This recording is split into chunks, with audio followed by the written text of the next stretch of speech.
हे संजय सिंह जी, आम आदमी पार्टी के नेता, मैं हूँ ईडी। आपसे माफ़ी मांगते हैं, मुझे माफ़ कर दीजिए प्लीज़। इतिहास में पहली बार हम आपसे माफ़ी मांग रहे हैं, माफ़ कर दीजिए ना प्लीज़। इसी लहजे में और इसी तरीके से माफ़ी मांगे हैं ईडी ने, मतलब लगभग इसी तरह से ईडी ने माफ़ी मांगी है। ये संजय सिंह चला रहे हैं, कह रहे हैं कि इतिहास में पहली बार ईडी ने माफी मांगी है। देश के इतिहास में ऐसे ऐसे वर्ड ढूंढे जा रहे हैं। देश के इतिहास में कभी भी आज तक ईडी ने किसी से माफी नहीं मांगी थी, लेकिन देश के इतिहास में पहली बार ईडी ने माफी मांगी है। इस तरह के हेडलाइंस बन रहे हैं, चलाए जा रहे हैं, शेयर किए जा रहे हैं, खूब शेयर किए जा रहे हैं कि देश के इतिहास में पहली बार ईडी ने माफी मांगी है। खूब बल्ले बल्ले शेयर किए जा रहे हैं। तो क्या सचमुच ईडी ने संजय सिंह से माफी मांगी है? इसी की चर्चा करूंगा। माफी कैसे मांगी जाती है, क्या सचमुच माफी कैसे मांगी जाती है, इसके बारे में चर्चा करूंगा। इस पूरे एपिसोड में चिपक कर देखने की जरूरत है, कहीं जाने की आवश्यकता नहीं है। चैनल को सब्सक्राइब कर लीजिए और घंटी उंटी बजाना है बजा दीजिए, इधर उधर शेयर करना है तो कर दीजिएगा, मजा आएगा। चिपक कर देखने की आवश्यकता है। नमस्कार, आप देख रहे हैं तिवारी भैया, मैं हूं वेद प्रकाश। दरअसल आम आदमी पार्टी के नेता का नाम मतलब ईडी के चार्जशीट में आ गया था। उसके बाद चार्जशीट में नाम आते ही बौखला गए संजय सिंह, और संजय सिंह ने बकायदा नोटिस थमा दिया ईडी को और कह दिया कि माफ़ी मांगना होगा, 48 घंटा टाइम देता हूं। इस तरह की तमाम बातें कर रहे थे। और जाहिर सी बात है, ईडी एक ऐसी एजेंसी है कि ईडी को लगा कि हाँ, कहीं ना कहीं नाम आया है तो उसको जांच करनी चाहिए। और ईडी ने जांच भी किया और उसमें रियलाइज किया कि इसमें मानव त्रुटि हुई है, मतलब इंग्लिश में बोले तो ह्यूमन एरर हुआ है। तो बाकायदा उसने नाम चेंज करके जिसका नाम डाला था डाल दिया। लेकिन कहीं पे भी उसने माफी शब्द नहीं बोला है, कहीं पे भी उसने माफी शब्द नहीं बोला ईडी ने। लेकिन बाकायदा एकदम शेयर किए जा रहे हैं, कहे जा रहे हैं। दिल्ली प्रदेश के मंत्री जो हैं, दिल्ली सरकार के, उन्होंने प्रेस कॉन्फ्रेंस में कह दिया कि माफी मांगी है, ईडी गिड़गिड़ाई है। तो क्या कौन कौन सी बातें कही है ईडी ने, उसके बारे में बताऊंगा। और फिर बताऊंगा कि असली में माफ़ी कैसे मांगी जाती है, ये बतलाऊंगा। दरअसल ये हेडलाइंस देखिए कैसे बनाया गया। हिंदुस्तान में पहली बार ईडी ने माफ़ी मांगी, आप नेता ने चुटकी लेते हुए कहा मिस फायर हो गया था। बताइए, ये हेडलाइंस बनाया गया है। लेकिन ईडी ने क्या कहा है ये बतला देता हूं। ईडी ने कहा है कि चार्जशीट में मात्र एक जगह पे पूर्व आबकारी कमिश्नर राहुल सिंह के नाम के बजाय संजय सिंह का नाम लिखा गया है, जिसे कोर्ट में ठीक करने के लिए कहा जा चुका है। बाकी सब जगह उनका नाम सही लिखा है। इस लेटर की कॉपी मतलब एक न्यूज चैनल के पास है, जिसमें कहीं पे भी माफी की जिक्र नहीं की गई है। लेकिन दिल्ली सरकार के मंत्री सौरभ भारद्वाज ने बाकायदा प्रेस कॉन्फ्रेंस करके कहा है कि इतिहास में, हिंदुस्तान में इतिहास में पहली बार ईडी द्वारा माफी मांगने का दावा किया जा रहा है।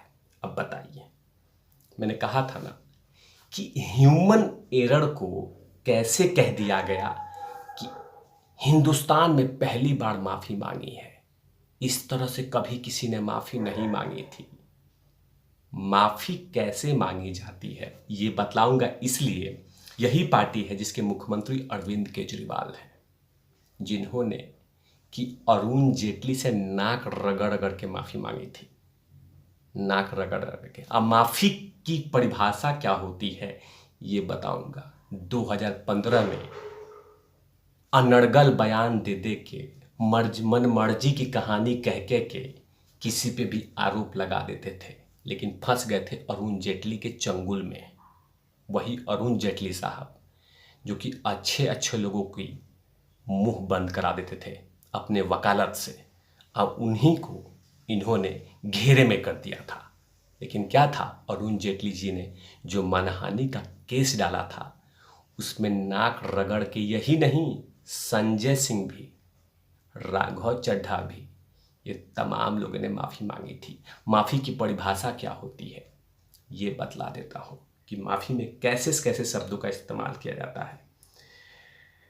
माफ़ी में क्या कहा जाता है कि मैं आपको और आपके परिवार को लेकर दिसंबर 2015 में कुछ बयान दिया था। अरविंद केजरीवाल ने चिट्ठी लिखी थी जो आपके दिल्ली क्रिकेट एसोसिएशन के अध्यक्ष पद को लेकर था।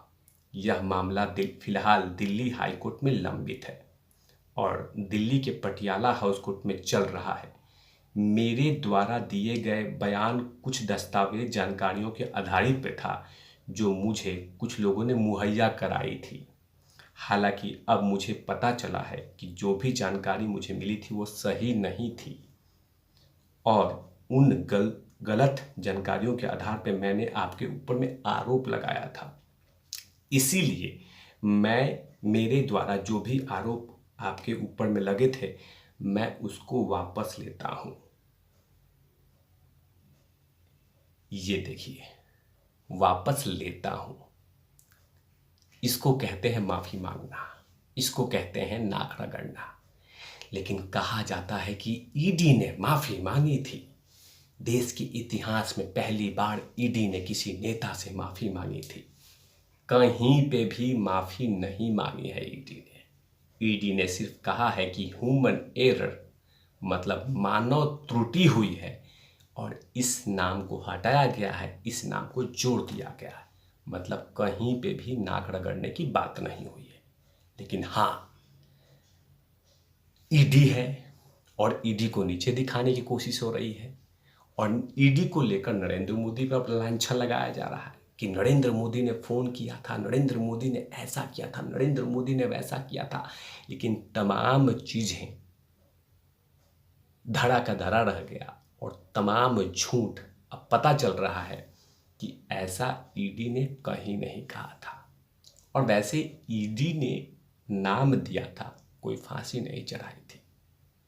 त्रुटियां किसी से भी हो सकती है, आपके नेता से भी बहुत हुई है। यही नेता हैं अरविंद केजरीवाल जिन्होंने कहा था कि कांग्रेस से हाथ नहीं मिलाऊंगा और हाथ मिलाया, घर नहीं लूंगा, घर लिया।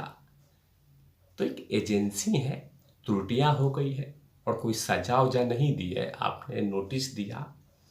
एक रिस्पॉन्सिबल एजेंसी होने के नाते उसने जवाब दिया और ठीक कर दिया। तो इसमें बल्ले बल्ले करने की आवश्यकता नहीं थी। माफ़ी मांगा कैसे जाता है वो मैंने दिखा दिया है, अरुण जेटली साहब से कैसे माफ़ी मांगी थी। लेकिन ये मामला अब शांत नहीं हुआ है, बाकायदा अब धीरे धीरे ये चीज़ें पकड़ती गई है। दूसरी तरफ राघव चड्ढा ने कह दिया है कि लगता है मेरा भी नाम गलत तरीके से उछाला जा रहा है। राघव चड्ढा ने क्या कहा कि सिर्फ सनसनी फैलाने के लिए संजय सिंह जी का नाम ईडी ने चार्जशीट में डाला था। जब ईडी के खिलाफ मानहानि का नोटिस दिया तो तुरंत ईडी ने गलती मान ली। इसी तरह से मेरा भी चार्जशीट में ना होने के बावजूद भी गलत तरीके से चलाया जा रहा है।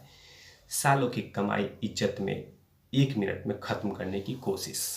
ओह माय गॉड, एक गलती से अब तमाम लोग कहना शुरू कर देंगे कि मेरी भी गलती है, मेरी भी गलती से नाम ले गई है। तो आप भी एक नोटिस भेज दीजिए, आपसे भी माफ़ी मांग लेगी, माफ़ कीजिएगा, आपसे भी, आपकी भी नाम चेक कर लेगी। लेकिन बार बार ऐसी गलतियां नहीं होती। इन तमाम चीज़ों पे लगातार तिवारी भैया की नज़र रहेगी। तब तक के लिए आप चिपक कर देखते रहिए तिवारी भैया। मैं हूँ वेद प्रकाश, कैमरामैन ध्रुव लाठी के साथ। Over out लबीज।